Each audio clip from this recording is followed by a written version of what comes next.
Welcome back to the Keep It or Change Cars podcast. I'm Nicky Nesh, your host with the most. And again, I am not alone. I am with Michael Pashut. I love being in studio with you. You love being in studio with me, and I love cracking an invite. Thank you. Absolutely stunning. Always good to be here. We say it every week. It's the end of another week, Friday. What an incredible week. So much to chat about and so much to share. And you know what the nice thing for me is, Nicky? Often you get a question from a listener or a viewer. And I promise you, as much as you answer it, guess who learns the most from answering it? You do. Do you find the same? Yeah, I do. Because you asked me a question, and I'm like, actually, now you're making me think.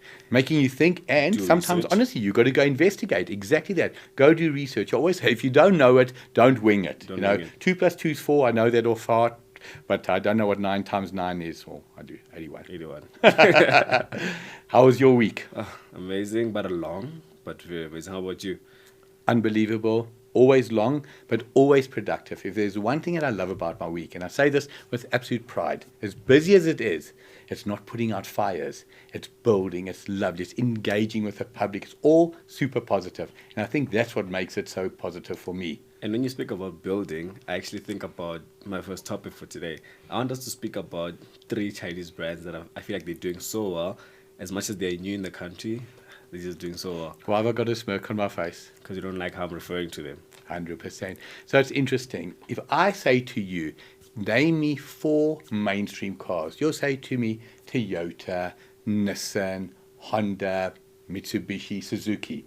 Will you say to me that they're Japanese, or will you just say Honda, Nissan, Toyota? We call them by their name. Correct. My dream, truly my dream, is a day comes very, very soon, and I'm going to play a big role in this, that nobody refers to a Chery, a Haval, a GAC, whatever the case may be, as Chinese. Why do I say that, Nicky? Why does it, and I say nicely, why does it irk me? Because you're not being specific with the brand you're speaking about. You're generalizing everyone. So if I say to you, where are you looking to go on holiday? Are you looking to go somewhere, England? Are you looking to go to Italy? Are you looking to go to Brazil? Or are you looking to go in Africa? If I say to you, are you looking to go in Africa? I'm essentially saying it's a lower category of holiday. Why don't I say to you, are you looking to go to Ghana? Are you looking to go to Mauritius? For me, the Chinese brands, honestly, are not one iota today, not one iota under their Japanese or Korean counterparts. Would you agree? Yeah, with the influx of vehicles they're bringing and the funding as well behind coming into the country, 100%. Now, you talk about the influx of vehicles, and something interesting. I had an incredible meeting this week with one brand. I'm going to use it the last time, a Chinese brand, just for context. There's one Chinese brand in South Africa, for me, that has led to the incredible growth in the Chinese brands coming to South Africa. If they had failed, I promise you now, we wouldn't have Chinese brands in this country. And 100%. please believe me, they welcome. Which brand am I referring to in your opinion? GWM, definitely. Without a shadow of doubt. They were first, Chery, Amoda, and all their derivatives followed. Yeah. But if GWM had failed, what would have happened? They wouldn't have came. Because then 100%. we've seen that our counterparts went to that country, failed, so what makes us think we will be successful? Exactly.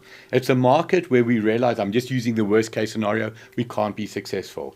You see what GWM did, you see their Val, all the products that they brought, and now it's all referred to as GWM. Am I correct? Yes, so Haval is, so they all GWM, everything underneath like Haval.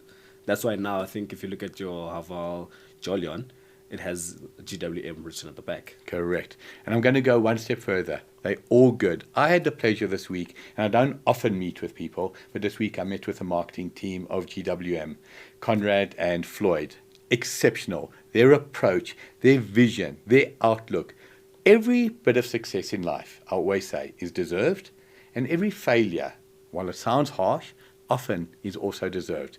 GWM, amazing. Which are the other 2 brands you spoke about? BYD and GAC? JC, 100%. I sound like I'm a fan of every brand, and I assure you, I will never diss a brand, but I'm not a fan of every brand. But of those 2, there's one that is absolutely standing out for a certain reason, and the other for another reason, and both of them are amazing. Which one do you want to talk about first? The one that I like the most between the 2, BYD. Unbelievable. At Festival of Motoring, I had the pleasure of interviewing Stephen Chang, the MD of BYD South Africa. A couple of things. For me, a person being approachable shows what their vision is. If I'm approachable, I'm customer centric. If I'm this guy who sits behind the desk and My team will deal with it. How customer centric am I? The BYD seal. Okay, I felt like a happy seal. I felt like a happy dolphin. I went around Kailami in that. It says BYD seal 3.8. Do you know what the nomenclature of 3.8 stands for in that? 0 to 100. 3.8 seconds. That's Porsche Cayenne, Range Rover Sport territory. Anything under 5 seconds is quick. Yeah. Under 4.5, to me, super quick. Under 4, stonkingly quick. 3.8. Did you go around Kailami in it? I did. I went around Kailami at Festival of Motoring. Is that why your face is looking like this still? No, because today's Friday. On Wednesday, they did BYD launch. So I actually got to drive the BYD seal and be in it. But I prefer being in the back seat of the vehicle. Absolutely. So now there's two derivatives. Am I correct? Yes. There's an all-wheel drive and a rear-wheel drive. Yeah, so the rear wheel drive is done on the single motor. And then that produces, I think off the top of my head, I think that's 260 kilowatts. And then there's the all-wheel drive, which produces 390 kilowatts. 390. So price difference between the two is 200,000 rand. The rear-wheel drive derivative is just under a million rand. And then the all-wheel drive powerful one is 1.2 million rand. But now you talk about two engines. Imagine in 25 years' time when kids say, Dad, Granddad, I just want to understand, are you saying in the old days cars had only one engine? Like, I mean, we talk about two motors. I mean, Two motors, what yeah. car's got two motors? We can talk about a twin turbo, Twin but turbo. you never talk about two motors. What is it about that BYD? For me, it's a couple of things that absolutely stand out. What was it for you? For me, as obviously the value of the vehicle and how Absolutely. everything just comes. When you look at other brands, for you to get that luxury in that vehicle, price goes high. 1 million and 1.2 we're talking about, am I correct? Yeah, 1 million, 1.2. So in that price range for a sedan in the country right Yes. now, you're looking at a base 3 Series and a base C Class.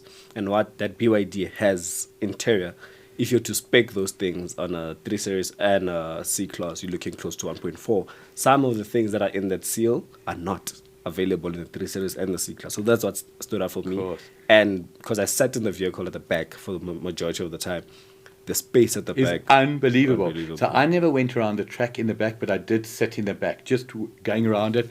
And I mean, I'm talking about the test always is who are you sitting behind? If you're Yeah. sitting behind an individual who's 5'6", there's always going to be plenty space. Why? 100%. Because the seat is forward. Forward. You're sitting behind an individual who's 1.80 m, 1.85 m, and there's still plenty space. But I spoke to you, I said, what was it that stood out for you? Let's look at a price point always. Give me any vehicle and the price point is right or wrong. So I'll give you an example. If the price point is 600,000, but I don't like the way the car looks, well, doesn't matter. Doesn't It's matter. never going to appeal to me. If the price point is 2.5 million and I love the car, I can't afford it. So when you've got a price point that is right, then you add the space, the tech. How does that car look? Amazing. I love it. To me, it looks like a couple of things. It looks like it could be designed by Lamborghini. It looks like it could be designed by Tesla. However, whoever it's designed by, it's an Audi designer, by the way. And Okay. Audi always get their cars looking good. That Yes. car looks That's a bit- amazing. That's a bit biased. Because you're an Audi fanboy. To Audi South Africa, this one's for you. He said it. I'm a bit biased. I love the Audi design. I always have, and I 100%. always will. Why? Clinical. I don't find it overly busy. Certain manufacturers are busy. I find the Audi designs always amazing. But the way that car looks, the leather, the quality, the shape of the seats, just every single thing. Now, it is well known, sadly, that electric cars take a massive hit when you buy them new. Oh, yes, 100%. You buy them new and you want to sell it second hand, talking about Audi. An Audi e-tron, 3.2 million rand. New. Okay? 1.5 years old. Take a guess what we could have picked it up for. 1.5 million rand. Spot on. And honest truth, even a little bit less. Now, that is a hit of note. More than a 50% hit, actually. Correct. But now let me turn that around. That's a car that we see at 1.2 million, great value, right? Wait a year. What's it going to be worth? 500, 600? Guess who's going to be driving a BYD Seal 3.8 twin motor, good looking car? Michael Pashut. 100%. And then GAC. What else stands out about GAC for you? Or not what else? What is the thing that stands out for you? So I actually attended the launch of their vehicle, the first one that they introduced in the country. I think it's called the M Zoom 3. It ain't a name. I'm not a huge fan of the name. Yeah. Give me a name that kind of makes sense, like Toyota Cressida, Toyota Corolla. But I suppose it It makes was sense with confusing time. With time. So I attended that launch. The vehicle itself, I liked it because The look. it looks good. Unbelievable. And then in the interior as well, they kept it very simple. And the Chinese, I'm sorry guys for saying Chinese, but they are known for That part of Asia, the way they design Yes, cars is that what he part meant of to say. Asia, the way they design cars, they go a bit overboard in terms of the Correct. interior, too many screens, no buttons, all those type of things. But in the M-Zoom 3, I think that's the name, I'm right. That's fine. It was very simple in the interior. It felt good to be in the car. So I did like that about the vehicle. We've touched on it before, and I've said to you, I believe certain manufacturers in South Africa, established quality, are going to be under pressure. When you park one of their vehicles, which is just the norm, next to something from that part of the world, it is incredible to see the difference. It's almost like they think things through. Again, whether you like buttons or don't like buttons, I'm in a full agreement with you, but they think things through. The car looks like a 2025 in 2024. Some cars look like a 2020 in 2024. Yeah. 2-3 years from now, mark my words, brands that we haven't even heard of will be coming into this country and thriving. I've said it before, I want my industry to thrive. Is it better for us to have 10 brands or 20 brands or 30 brands or 40 brands? It's obvious. The more. The more, the better. And what's going to happen as well, people always say prices of cars are skyrocketing. I can tell you right now, I've got family overseas. It's not just in South Africa. When the fuel price goes up here, it goes That's up it. there. When cars go up in price in South Africa, they go up there. Cars are expensive worldwide. How do you eliminate that? Or not how do you eliminate, how do you change that? You get the price of producing that car to be cheaper. They want to sell more cars, make more money, obviously, but if they're producing it for cheaper, who wins? The consumer. So that's why the growth of the industry, for me, is going to lead to prices of cars. People are going to say, is he mad? I don't think I'm mad. It's going to come down. And I hope I'm just alive to see that in 68 years from now. I do believe that because the more brands that are in the country, the established brands in the country will be forced to drop their prices because the ones that are coming in are already much cheaper. Like we know that part of Asia, their cars are a good 20% cheaper than their competition. Absolutely. And it's always going to be supply and demand. If I've got the supply and my demand is just dropping, I'm not going to go out of business. What am I going to do? I'm just going to be forced, and it's right to sell them cheaper. And who wins? The consumer. And who, honestly, all things motoring, change cars, not saying the right thing, who is at the forefront of who we want to support? It's got to be the consumer. 100%. There's literally no one else that we care about. Were you just thinking if you're a consumer or an OEM there for a moment? I was thinking, but I know, like what you just said, consumers always come first because they are, well, quotation marks, our bread and butter, basically. I can buy one car. I've got 5, 10, 15, 20 choices. Why do I say 5, 10, 15, 20? I'm not going to look at 20 brands. However, if I wanted to, I could. But what I'm saying to you, I'm looking for an Audi. I've also got a choice of a BMW, a Mercedes, a Volvo, a Volkswagen, a BYD. You know what I want? I want the best price, I want the best service, and the best product. And when I've got choices, I don't mean me colloquially, I'm saying me, the population, going to force you to come to the party. 100%. And that's the way it should be. You take America, a country with roughly 330, 340 million people today. Why are things so cheap in America? Because there's the absolute consumer base that can drive prices down. No. That's what I said. Supply and demand. So do you think with the influx of that part of Asia coming into the country... He's trying to say China. It's a 5-letter word that he's battling to say. I love it. Do you think when they get into the country, the existing brands will die out? Because we've seen certain, I think Nissan, under serious pressure. There's already 2 models that they've stopped, and I feel like those were their cash cars. You talk about the NP200 and the Qashqai. And the Qashqai. Of all the Nissan brands, think about this for a question. And again, I'm asking with no malice. How, why, and how and why again? The Patrol, lovely car. How many Patrols do they sell? Minimal. The Hardly see them. NP200 was a mainstay. There was one Nissan that was universally liked, in my opinion, by the public, the Qashqai. So why I say universally liked, the NP200 wasn't a bakkie that was loved. It was a workhorse. But the Qashqai, good looking, nice inside, relatively affordable. How do you stop your mainstream brand?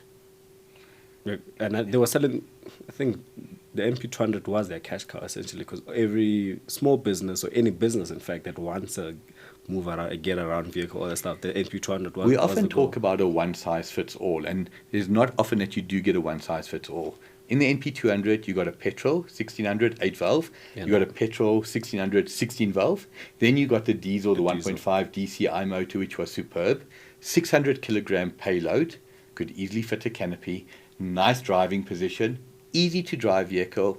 Again, in case you didn't hear the beginning, how and why in no particular order. And they had no competition because there's nothing else. That's exactly it. But is there talk? I haven't heard of it, but there must be talk that somebody's going to fill that gap, because that gap doesn't disappear.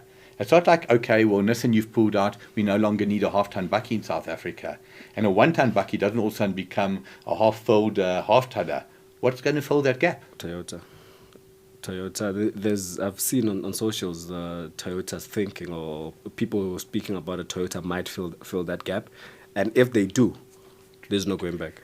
100%. There's Exactly. no I was going to say, if Toyota bring in a half-ton bakkie, don't let any other manufacturer bother, because once Toyota in that space, you've got the best of the best. You've noticed I am a fan of Toyota. 100%. I'm a fan of Toyota for so many reasons.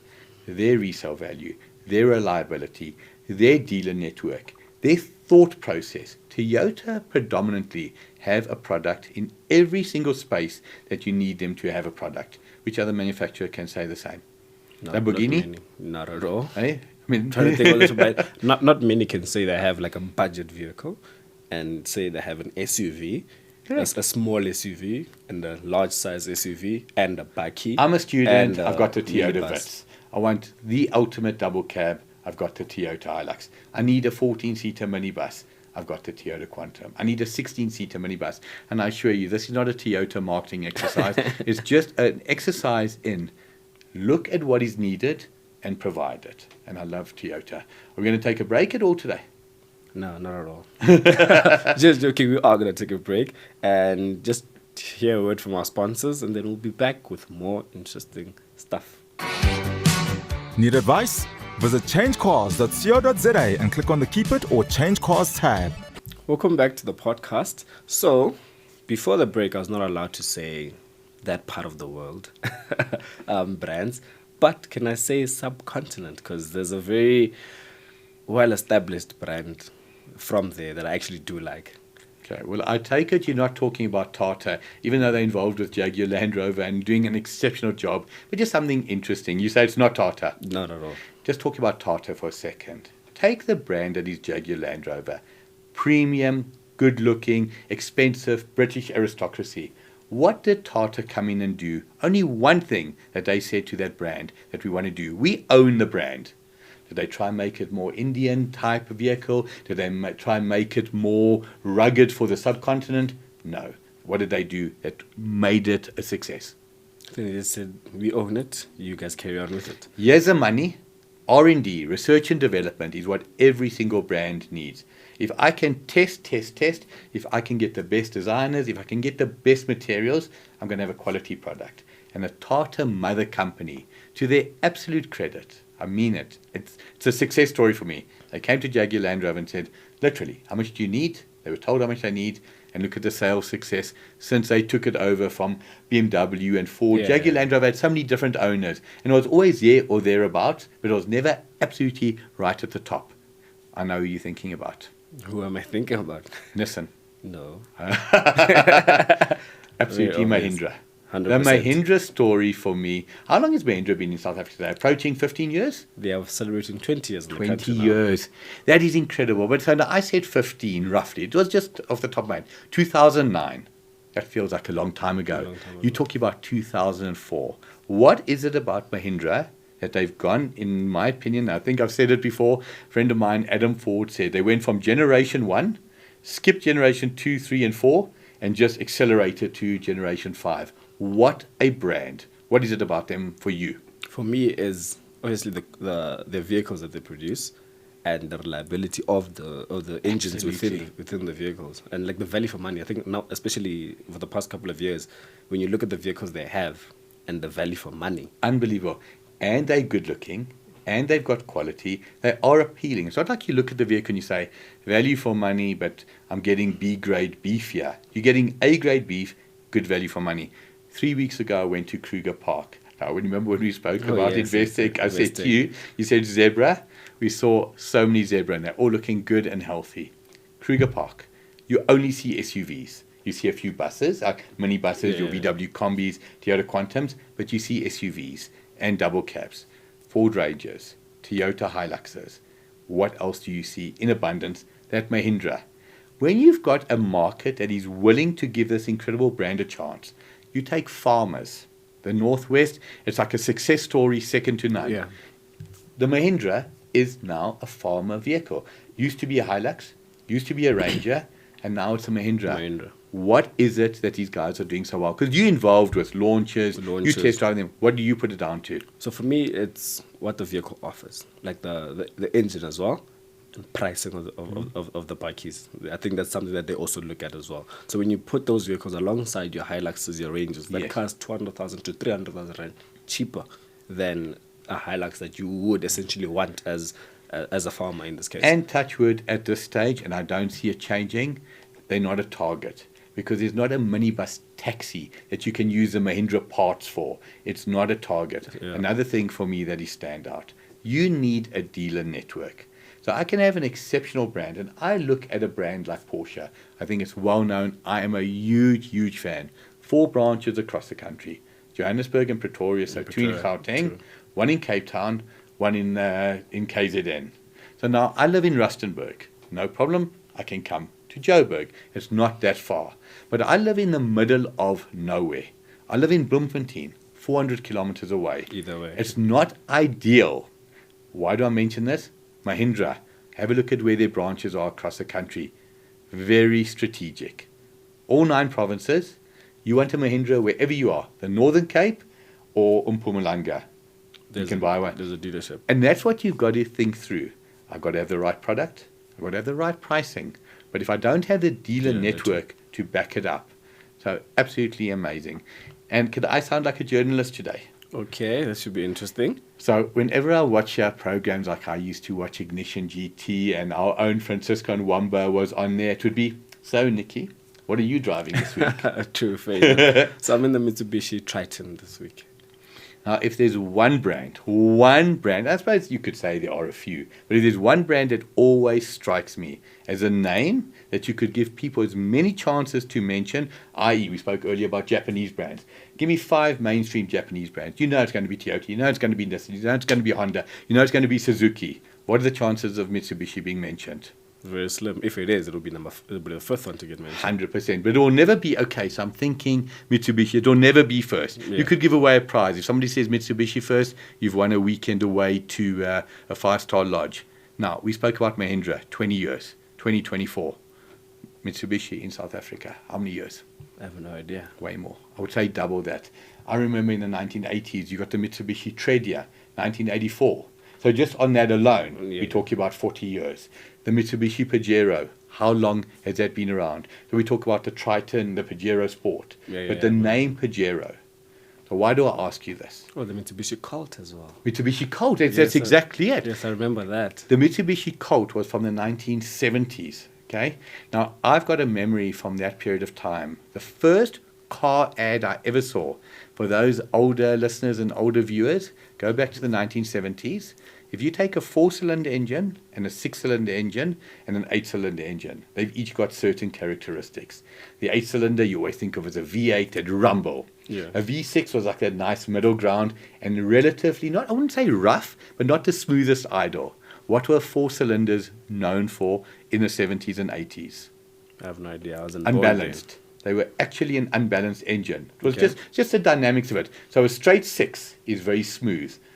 The actual reasons I don't know. But you always talk about a silky smooth 6-cylinder. Yeah. It's the way the crankshaft and the pistons work. But a 4-cylinder engine was unbalanced. So Colt, in their wisdom, had the best ad ever. They took a glass of water, filled it to the brim. This is probably about 1979 or 1980. And in those days, there was no fuel injection. The car had a carburetor. And you remember that air pan that you'd open where the air filter would stand? They put it on there, started the engine, started it. So expecting it to shake or nothing? The slightest like that, and it was smooth. And that was the incredible marketing material for them. The silky smooth 4-cylinder engine. 1979 or 1980. As you get older, there's two things that happen. One, you start losing your memory, and I forget the second thing. Fair enough. So I'm actually in the Mitsubishi Triton, and I actually do like that buggy. It's a bit dated in terms of the interior, but at the end of the day, when you're looking at a buggy, I think someone that's looking to buy that type of buggy is not necessarily looking at all the fancy things in terms of the interior. But for me, the selling point, because I've had it for I think 3 days now. The first time I drove the vehicle, just reversing, I'm like, okay, this is dated. And I'm saying that because I'm used to like a Ford. Of course. Get on a Ford, get a big screen. The steering wheel is much lighter, smoother. I have to take you to task. At the top of the show, you said I'm biased because of Audi. Oh, okay. Yeah, okay. Yeah. And you are truly biased to a brand you love. Ford, definitely. The blue and white oval. 100%. So I got into the Triton, and the first thing I felt, the steering wheel was heavy. Then I'm like, okay, why is it so heavy? Then I'm like, oh, but the budget again, it's a buggy. So it's meant to be like this. It was loud. Then as I was driving off, once I got to the highway, this is pretty decent. I was like, okay, I'm actually about it. Because first impressions, I didn't like it. Got into the vehicle, first impressions, I didn't like it. Now, I must say, I love that. So I've always seen journalists, and I say it respectfully, as being followers as opposed to leaders. And I'm going to come back to the Triton. But if there's one thing that you don't do, Nicky, personally, you're not here to diss a brand. You're not here to be dismissive or to be rude to it. But do you agree that you have to call it as it is? As it is, 100%. If it wasn't love at first sight, it wasn't love at first sight. But you know what? You changed my mind. Alternatively, I loved it when I got in it. And after driving it, oh my word, it was horrible. And that does happen. But what changed for you when you drove it? The engine. The drive of the vehicle itself. Like I put my foot down and I was like, whoa, am I in? So for reference, for those that have driven like a Hilux, the new Fords and an Isuzu, the Triton drives better in terms of the power delivery than the Isuzu. It feels quicker than a Ford 2-liter bi-turbo. Feels quicker. I'm not sure if it is quicker. It just feels quicker. But I always say, if something feels it, it's not always about the clock. It's always perception. Yeah. It's always perception. If it feels quicker, it's good enough for me. It feels quicker. Because when you're not standing at a robot and saying, hello, honey, 0 to 100 in 11.1. Okay, Then, so obviously, with the Triton, the look of the vehicle itself, I'm not necessarily a fan of it because I'm not a fan of the look of it. Even in the Pajero, the look of it as a whole, I'm not a fan of it. But this is where I say looks are subjective because I've been driving the vehicle. I stopped at a red light yesterday. Then these guys that sell on the streets, the guy came to me, he's like, brother, I love your vehicle. I'm no ways. Okay. Then I went to school. When I got to school, they're like, yeah, this is a buggy. Then people were taking, the security guys were taking pictures and everything. Then I'm like, so looks are subjective. Just because I don't like it doesn't mean that the next person won't like it. But now, interesting, it's always about perception. So he said, bro, now this is a buggy. Is it because it really absolutely stood out? There's no question it stood out and looked good. Or because it's rare. So think about it. I did an interview a while ago with a gentleman who drove an Alfa Giulia. Okay, if I say to you the Alfa Giulia, you know the name. Yeah. How often do you see the Alfa Giulia? We leave here and we drive home and I say, tell me how many Alfa Giulias you saw on the road. You'll say, 0. Didn't happen. I say, how many BMW 3 Series did you see? Easy, tick the box. Audi A4, Mercedes C-Class. So what I'm saying is, because that buggy's a little bit rarer, does that make it more appealing? You see an Audi R8. Absolutely, it's a good-looking car. But so is an M5, so is an M3, so is an M2. But if you put the two of them next to each other, your brain is just saying, check this. You don't see a lot of these. And this is, well, not common.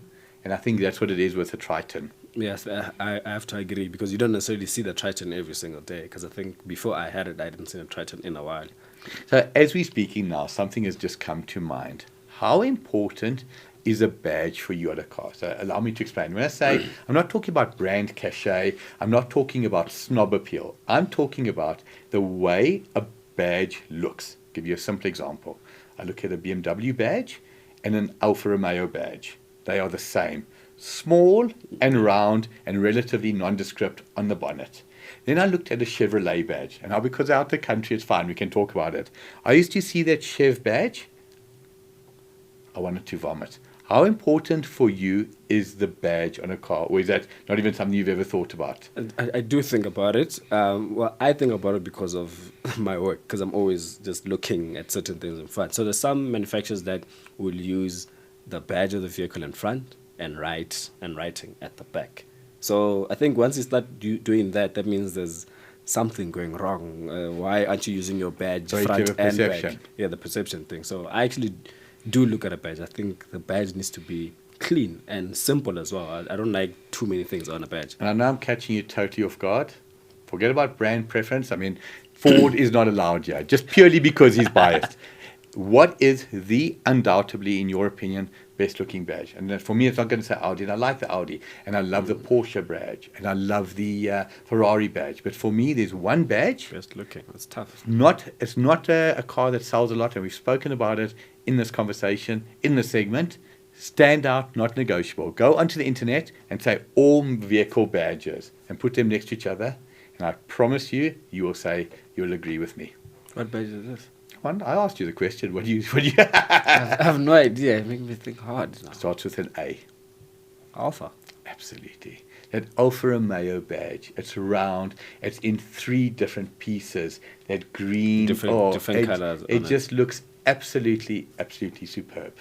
Yeah, actually, now that you make me think of it now, yeah, you might have a point. So what he's trying to say, now that you made me think about it, Yeah, it's right. Ford, and then I think it's Alfa Romeo. Ford VW. I'm a VW fanboy as well. Are you a VW? I love VW with everything in me. So now, something else. There's only 2 brands for me in South Africa. Only 2. And in fact, there's 3. But one of them is for a different reason. 2 of them are for absolute love of the brand. So now, I'm going to give you 3 categories. It's age, i.e. you can take from when you get your license at 18 to 80. Then male or female, and all our demographics. There's 3 brands. One of them is for a different reason, in my opinion. I'll share it with you. Okay. And then there's 2 that are universally loved by all. What 2 brands am I thinking of? Toyota and VW. So I was going to say BMW and VW, Okay. with Toyota being the third. The third. Toyota's universally accepted. Everybody says the reliability, the longevity, the resale value. But not everybody says, oh, I just absolutely love my Toyota Corolla. I've got to get into a Toyota Corolla. But BMW and VW, again, across all ages, across all racial groups, and across male and female. And if Melanie, if you're watching this, you're saying, why am I even talking about anything but BMW? And you're probably thinking, why am I even talking about anything about except for VW? I know you very well. I'm surprised you mentioned BMW. I like very BMW. surprised. 1983, one of the greatest moments in my sporting life happened when my all-time hero, Nelson Piquet, won his 2nd World Championship at Kalami, driving a Brabham BMW. And that is why I love BMW. But I've just got to share something else with BMW. I often speak about approachability. No matter who you are, what your position, and what your company is, the way you treat the public, I believe, have to be the same. CEOs, if I say to you, and again, when I say CEOs, I'm a CEO, but I don't see myself as a CEO because CHANGECARS, All Things Motoring, we are public brands. But if you're a massive brand, you got Discovery, a Woolworths, any of the manufacturers, what do you believe the approachability of the CEO should be? should be easy in quotation marks because you for the public. Correct. So now I'm not going to sit on the fence. I'm going to say to you just my experience. I reached out to the CEO of BMW, Peter. It was like the most incredibly positive experience. It's not like I've reached out to 40 CEOs, but you reach out to Peter. He treats nobody, somebody he doesn't know, like a somebody. That for me is incredible. So BMW, you've got universal love, male and female, all age groups, all race groups, and the host and owner of CHANGECARS and All Things Motoring salutes you for your approach. So now we just need one more thing for you to buy a BMW. or become a BMW brand ambassador. Would you ever buy a BMW? Absolutely, eyes closed. So I've owned a lot of BMWs. So my okay. very first car, in fact, let me rephrase that. My very first car was an Alfa Romeo 33. Okay. My first car that was reliable and you could keep an appointment was a BMW 325i, 1988 E30. Ooh. And what made me sell it? In a I was million years, you'll never get it. I was about to ask you and that. now we're talking 1992. If you can guess the reason I sold this, and I promise you, if there's one thing I'll say, if I ask Nicky or you ask me a question, it's not loaded. You don't have a clue where I'm going. What made me sell that car? Maybe the E36 that was coming. So partially right. I get in the car with my girlfriend at the time, Lauren, and her good friend sits in the back, and he happened to be a technician at Lyndhurst BMW. He looks at my car and he says, I see you've got a crack in the dashboard. Now, bear in mind, this car is 4 years old.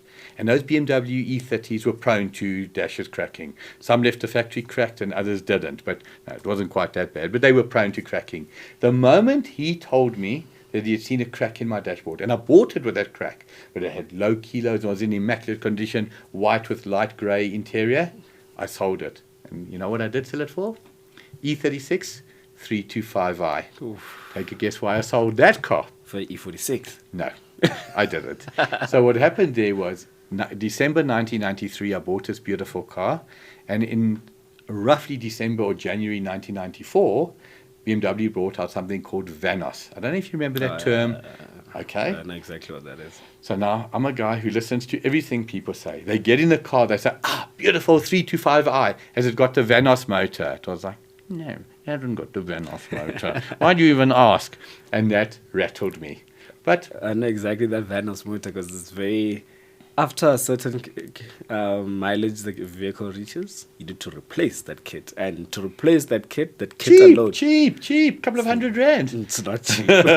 So a lot of people end up going to... Rather you get the Vanos kit off Yes. an engine of a low mileage BMW, because my dad actually has an E46, so the Vanos kit was his issue. So he actually get that off another BMW, because that kit actually hinders power. So if your car produces 100 kilowatts, for example, once the kit starts going, then you feel like your car produces 80 kilowatts. And if you know that your car produces 100, when it produces 80, you'll notice it. So my dad noticed it, like, because he bought the car, I think new or just low mileage.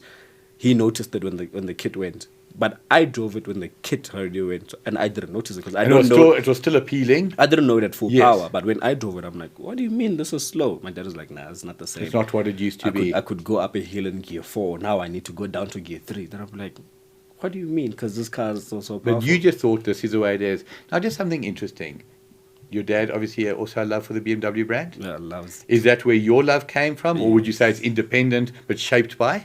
Shaped by him, because I grew up because he had the E36. Yeah, he had the E36 then an E46. So I grew up seeing that, and then he would come fetch me like a 5 Series from work or from school. So I just grew up in BMW. Then now there's just BMWs there across. Something for me that's funny, and I love sharing the story. So, host of a TV show, been in cars my whole life, 33 years. My son, grown up around cars. Do you think he likes cars, Jaden? No, I don't think so. Jaden doesn't look like the type. The only car he likes is one, and it's got the right name, and it's Golf. The Volkswagen Golf. But it's not the VW Golf that he likes. It's just like the badge. Why? He's absolutely golf crazy. So why I asked you that? It's just interesting. You shaped by that, and then the other people that aren't shaped by that. If I could do it all over again, of course, I love my Jaden, but I'd like to adopt you, Nicky. What an incredible podcast, my good man. I enjoyed it today. I spoke about so much, and I think, yet again, we always cover the important things that people want to know. And there's just one more question that I received from the public that I wanted to touch on. So I buy a vehicle, financed, that I get into an accident. What happens then? I have insurance, for example. Just touch on that. Like, does the insurance cover how much is left? Does the finance structure start all over? All of that. Now, on that particular question, I want to just freeze that for a moment.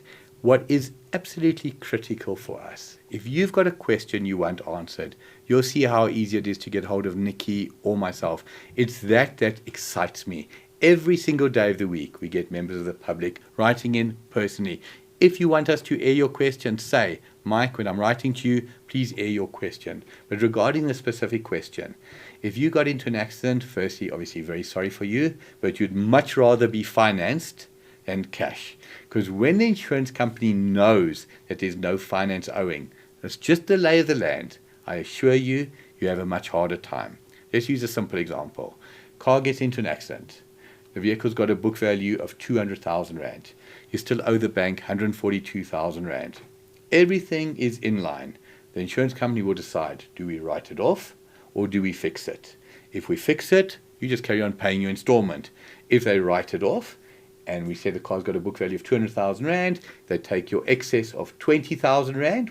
Use an example. Yeah. It's 180, you owe 142. They'll settle the bank 142,000, pay you 38,000. Let's look at a worst case scenario. You still owe the bank 180,000 Rand, but the insurance company is only prepared to pay out 140,000 Rand. There's one of two scenarios. You either took, which often people do take, something called shortfall cover or top-up cover, and it's exactly for that. My car is insured at all times for book value.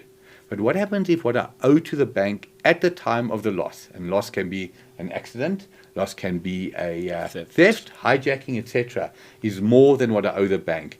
That's where the top-up cover comes in.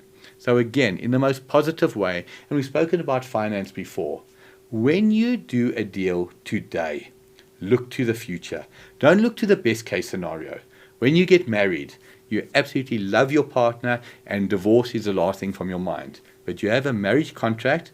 In the unlikely event that you should get divorced, you've got an understanding of how it's going to play out. I take top-up cover at all times. I, as a consumer, am protected. My car's insured for 150. I owe 180 to the bank. 30,000 shortfall. Top-up cover kicks in. I hope that covers it. Yeah, it but does cover it. Always drive safely and try not to have an accident. 100%. Thank you guys for actually watching such a beautiful episode. Thank you for being here as always with the beautiful knowledge that you give to the public. Just ask you guys one thing, or not, yeah, it's three things. Please subscribe to my channel. If you are watching and you're not subscribed, please subscribe because I want to get to 30,000 subscribers before the end of this year. Please subscribe to the CHANGECARS channel because we want to get that to 1,000 subscribers before the end of this year. And please tell Michael he was wrong about the Ford badge. I mean, about the Alpha badge. Then the third thing is please subscribe to the All Things Motoring YouTube channel. I think we're just over 2,000 subscribers. Let's get that to 5,000. Then I'll be happy. That's my 3 requests. Any of your requests? Very simple. Anything that makes Nicky happy makes me happy. Been an absolute privilege and a pleasure. Till next time. Till next time. Thank you guys for watching this beautiful podcast. I'm Nicky Nesh as always. That's Michael Pashut and we're signing out.